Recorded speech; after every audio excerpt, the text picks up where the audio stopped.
தயவு செய்து பத்திரிகை தோழர்கள் ஊடக நண்பர்களுக்கு நான் சொல்றது, தமிழ்நாட்டு மக்களுக்கு நான் சொல்றது இது நான் மதிமுக சார்பாக எதுவும் சொல்லல. அவரு இப்பதான் முதலமைச்சர் ஆயிருக்கிறார். மந்திரி சபையே கிட்டத்தட்ட முழுமையான மந்திரி சபை இப்பதான் சில நாட்களுக்கு முன்னாடி தான் அமைச்சிருக்கிறாங்க.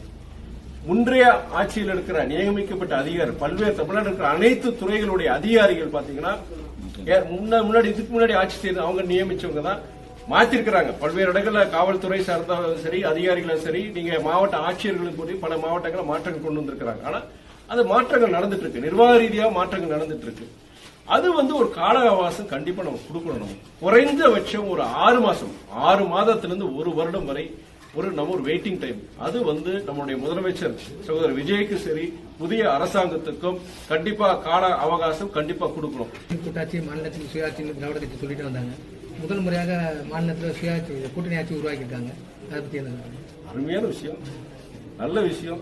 இது ஒரு ஜனநாயகத்தில் பொறுத்த வரைக்கும் ஒரு தனிநபரோ ஒரு தனி இயக்கம் இருக்கிறத விட பல ஒரு இயக்கங்கள் சேர்ந்து வரும்போது ஒரு தவறு நடந்ததுன்னா அதை சுட்டிக்காக்கி இல்ல கண்டிக்கிறக்கூடிய ஒரு சூழல் உருவாகுது. இது கலெக்டிவ் ரெஸ்பான்சிபிலிட்டி நம்ம சொல்லணும். தொடர்ந்து நம்ம மாநிலத்தில் கூட்டணி ஆட்சி வந்தா நல்லது. நல்லதான் சொல்லுவேன், நான் கண்டிப்பா நல்லதான் சொல்லுவேன். இது யார் வேண்டாம்னு சொல்லுவாங்க? யார் வேண்டாம்னு சொல்லுவாங்க? அதனால இது மக்களால் அனைத்து இயக்கங்களாலும் வரவேற்கத்தக்க ஒரு விஷயம் நான் பார்க்கிறேன். என்னுடைய விருப்பம், இயக்க தொண்டர்களுடைய விருப்பம், இயக்க நிர்வாகிகளுடைய விருப்பம், இனிமேல் ஒரு தேர்தல் மதிமுக சந்திக்க வேண்டும் என்றால் அதுல மதிமுகக்குன்னு உண்டான சின்னத்தை தான் நாங்கள் நிற்போம்.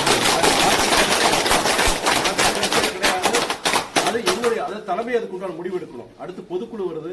தமிழ்நாட்டில் இருக்கிற அத்தனை மறுமலர்ச்சி திமுகவுடைய தொண்டர்கள் நிர்வாகிகளுடைய ஒட்டுமொத்த விருப்பம், அவங்களுடைய கருத்து என்னன்னா மதிமுகக்குன்னு ஒரு சின்னம், அந்த சின்னத்தை தவிர வேற இயக்க சின்னத்துல நிக்க கூடாதுங்கிறத விருப்பம். அது தலைமை கிட்ட இந்த பொதுக்குழுல எனக்கு பேசுறதுக்கு